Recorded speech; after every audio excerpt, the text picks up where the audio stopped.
Hello बच्चों, हम लोग करेंगे आज विलियन के पार्ट सेकंड की जो थ्योरी करी है आप लोगों ने उसके कुछ बहुविकल्पी इक्वेशन ऑब्जेक्टिव टाइप क्वेश्चन। तो देखिए कुछ इंपॉर्टेंट क्वेश्चन का ये संकलन है, समझिएगा। पहला क्वेश्चन है आपका, सबसे अधिक परासन्न दाब निम्न के 10% जलीय विलयन का होगा। तो 10% तो इसलिए दिया हुआ है कि सबकी सांद्रता में पता चल जाएगा, सब बराबर है, 10% है सारे विलयन। सबसे अधिक परासन्न दाब किसका होगा? तो फिर मैं आपसे कह रहा हूँ ये जो है ये आपका अणुसंख्य गुण है। और अणुसंख्य गुण जो है वो अणुओं की संख्या पर निर्भर करता है। तो ग्लूकोज के अणु सूत्र याद है? तो ये होगा C6H12O6। पानी में घुलेगा, जितने घोलोगे उतने ही रहेंगे। मान लो एक घोला तो एक ही रहेगा। यूरिया सूत्र क्या होगा? NH2 पानी में घुलोगे जितने घोलोगे उतने ही रहेंगे। मान लो एक घोला तो एक ही रहेगा। फिर क्या है? Potassium sulphate. पोटेशियम सल्फेट का सूत्र होता है K2SO4। पानी में घुलोगे तो दो पोटेशियम आयन देगा और एक सल्फेट आयन देगा। टोटल आयन कितने हो गए? 3, यानी 3 कण हो गए। और सुक्रोज को पानी में घोलोगे C12H22O11। जितना घोलोगे उतनी रंगे, वही भी सेम ही मिलोगे। एक खोला, इसका मतलब क्या पता चला? पता चला कि ये जो है ये सबसे ज्यादा आयन दे रहा है, सबसे ज्यादा आयन दे रहा है, सबसे ज्यादा कण बनना है। सबसे ज्यादा कण बनना है तो यही वो होगा जिसका परासन्न दाब सबसे अधिक होगा। क्लियर? अगला क्वेश्चन है आपका, निम्न में से 0.1 m जलीय विलयन मोलल विलयन में न्यूनतम हिमांक किसका होगा? हिमांक अणुसंख्य गुणधर्म है। अणुसंख्य है, अणुओं की संख्या पर निर्भर करेगा।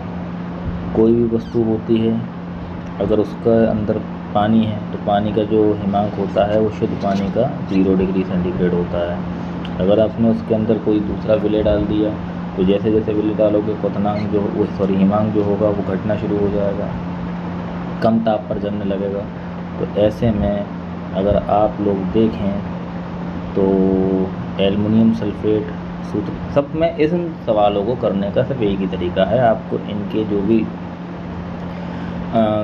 चीज़ें दे रखी होंगी चाहे यौगिक कोई सा भी हो उसका पहला तो सूत्र आना चाहिए। दूसरी बात उसकी ये प्रकृति पता होनी चाहिए कि वो आयनों में टूटेगा, तो आयनों में टूटने के बाद किस प्रकार से आयन देगा या नहीं देगा। अगर ये पता है तो आप इस टाइप के क्वेश्चनों कर लोगे।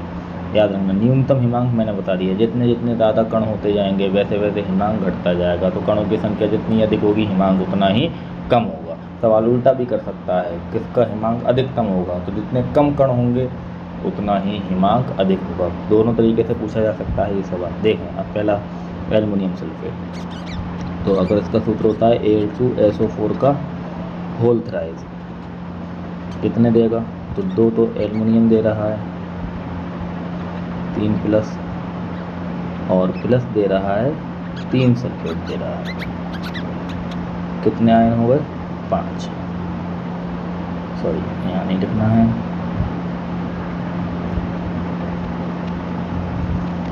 ऊपर वाले के लिए। कितने आयन हो गए? 5। सोडियम क्लोराइड पता है, एक Na होता है एक Cl होता है, 2 आयन देगा। इसके अलावा पोटेशियम सल्फेट है, पोटेशियम सल्फेट का सूत्र होता है K2SO4। ये कितने देगा? 2 तो पोटेशियम देगा, 1 सल्फेट देगा। कितने हो गए? 3। और कैल्शियम सल्फेट, तो कैल्शियम सल्फेट को भी देख लो, कैल्शियम सल्फेट होता है CaSO4। पानी में घोलोगे 1 Ca आयन देगा और 1 देगा SO4 आयन। कितने हो गए? 2। तो ये 2 दे रहा है, ये भी 2 दे रहा है, ये 3 दे रहा है और ये 5 दे रहा है। तो सबसे ज़्यादा कौन दे रहा है? ये वाला। तो इसका हिमांक सबसे ज़्यादा कम होगा। अब यही सवाल हो जाता और इसमें एक ऑप्शन बदल दो। मान लो मैंने एक ऑप्शन लग दिया ये वाला, कैल्शियम सल्फेट की जगह पर ग्लूकोज, तो C6H12O6। तो अब ऐसे में देखो ये 5 दे रहा है ये 2 दे रहा है, ये 3 दे रहा है और ये केवल 1 ही देगा। तो अगर सवाल होता न्यूनतम की जगह अधिकतम तो आंसर होता हमारा ये वाला, क्योंकि जितने कम आयन उतना ही मांग अधिक, जितने ज़्यादा आयन उतना ही मांग कम। इसको समझने की कोशिश करें। आप तुक्का मारने की कभी गलती मत करना। सवाल डिपेंड करता है इस चीज़ पे कि उन्हें न्यूनतम बोला है या अधिकतम बोला है, तो सवाल इस पर भी डिपेंड करता है आयन कितने प्राप्त हो रहे हैं। सही। अगला सवाल है आपको अनंत तनुता पर। अनंत तनुता का मतलब जिसके अंदर बहुत बहुत बहुत ज़्यादा विलायक है और विलय की मात्रा बहुत कम है। जलीय Na2SO4 विलयन का वान-टॉप गुणांक होगा। वान-टॉप गुणांक क्या होता है तो उसे समझ लो। इसे देखिएगा, इसे आई से शो करते हैं और आई से शो करते हैं तो ये क्या होता है वियोजन।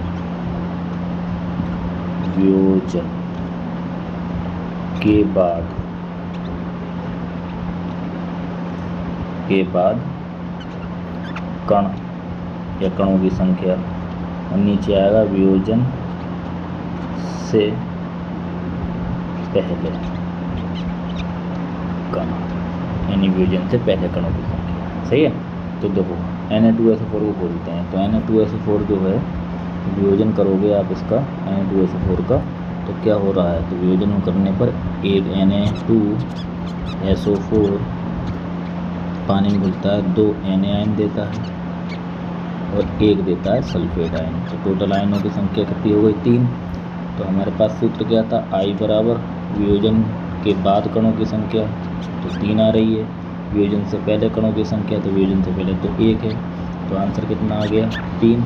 ऑप्शन कौन सा हो गया ये। लेकिन ये तभी है जब सवाल पे ये हो रहा हो अनंत तनुता पर, वरना हम लोग केवल देखकर नहीं बता सकते कि कितने आयन देगा। कोई भी अगर यौगिक है और वो पानी में घुल रहा है तो आप उसे देखकर ये नहीं कह सकते। हाँ, उसकी प्रकृति पता है कि ये प्रबल विद्युत अपघट्य है तो आप ये कह सकते हो कि वो और या तो प्रबल विद्युत अपघट्य है या वो मुँह से कहे कि संपूर्ण आयनन होने पर। तो संपूर्ण अगर आयनन कह रहा है तो आप समझ जाइए कि जितने भी अणु घुले हैं सारे आयनों में जुड़ जाएंगे। अगर संपूर्ण आयनन नहीं हो रहा तो फिर बेटा वो वियोजन की मात्रा पर निर्भर करता है, वियोजन कितना हुआ है। सही है। फिलहाल इसका आंसर कितना आ रहा है 3 आ रहा है। अगर यही सवाल के अंदर NaCl होता तो आंसर आता 2।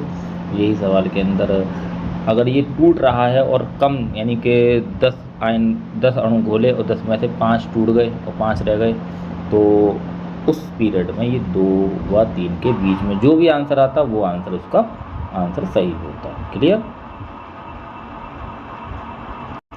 अगला सवाल है आपका निम्न विलयनों में सर्वाधिक परासरण दाब है। सर्वाधिक परासरण दाब उसी का होगा जिसके आयन या कणों की संख्या अधिक होगी। पहले तो सांद्रता देखते हैं, सबकी सांद्रता देखिए बराबर है 1 m, 1 मोलर विलयन है सारा। अब उसके बाद आयनों में तोड़ के देखते हैं, तो आयनों में तोड़ेंगे तो देखो KCl 1 पोटेशियम 1 क्लोराइड यानी 2 ion, barium chloride 1 barium 2 chloride मतलब 3 आयन, CCH12O6 मतलब ये आयनों में टूटेगा नहीं तो जितना होगा उतना ही आयन मतलब 1 मान लो कण। और ये अगर हमने पानी में घोला तो देखिएगा NH4 का whole thrice ammonium phosphate PH4, तो ये पानी में घुलेगा तो 3 तो होंगे अमोनियम NH4 और 1 होगा आपका फास्फेट, तो 3 और 1 4, इससे मिलना है 4। तो जितने ज़्यादा कण उतना ज़्यादा परासरण दाब। तो ऑप्शन हमारा कौन सा जाएगा ये वाला 1 m NH3PO4। सही है बेटा। हाँ देखिएगा समान ताप पर किन विलयनों के युग्म समपरासरी होते हैं। तो समपरासरी किन के होते हैं तो देखिएगा इसमें क्या देखते हैं, पहले तो ये देखते हैं समपरासरी विलयन किसे कहते हैं। तो समपरासरी विलयन कहते हैं जिनके परासरण दाब समान हो। जैसे कि अगर आपके पास में कोई एक पात्र है और उस पात्र के अंदर इधर तुमने बक्खर डाल दिया यानी चीनी का सांद्र विलयन, इधर शरबत डाल दिया यानी चीनी का तनु विलयन, और बीच में अर्धपारगम्य झिल्ली लगा दी, तो हमेशा याद रखना कम सांद्रता से विलायक के कण अधिक सांद्रता की ओर ट्रेवल करते हैं, इसे कहते हैं परासरण। और अगर समपरासरी विलयन है जैसे दोनों तरफ हमने शरबत डाल दिया है, दोनों तरफ बक्खर डाल दिया, या कोई भी ऐसा 1 लीटर का पानी लिया दोनों तरफ, और उसके अंदर आपने 20-20 ग्राम चीनी डाल दी, तो इसका मतलब दोनों तरफ बराबर मात्रा है। और जब बराबर मात्रा है तो किधर से भी किधर की ओर कोई भी विलायक के कणों की गति नहीं होगी। क्लियर? तो यानी उसे कहेंगे आप समपरासरी।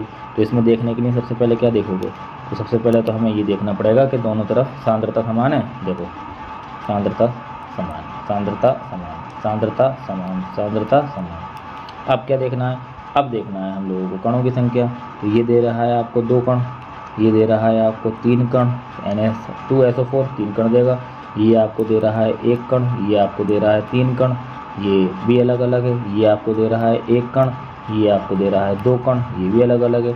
और ये देखो कैल्शियम और नाइट्रेट, एक कैल्शियम देगा 2 नाइट्रेट देगा यानी 3 कण, और सोडियम सल्फेट 2 सोडियम देगा और 1 सल्फेट देगा यानी 3 कण। यहाँ कणों की संख्या बिल्कुल बराबर बैठ रही है, और कणों की संख्या बराबर बैठ रही है, तो ये विलयन कैसा कहलाएगा, समपरासरी विलयन कहलाएंगे दोनों के दोनों।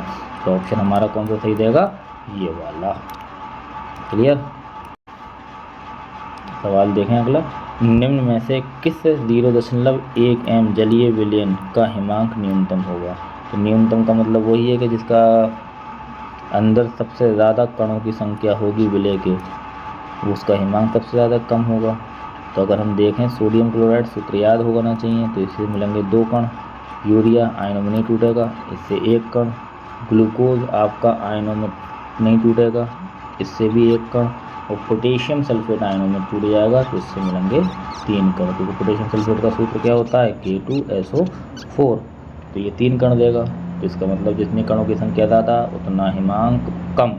तो ऑप्शन का आंसर क्या होगा, ये वाला ऑप्शन आपका सही होगा।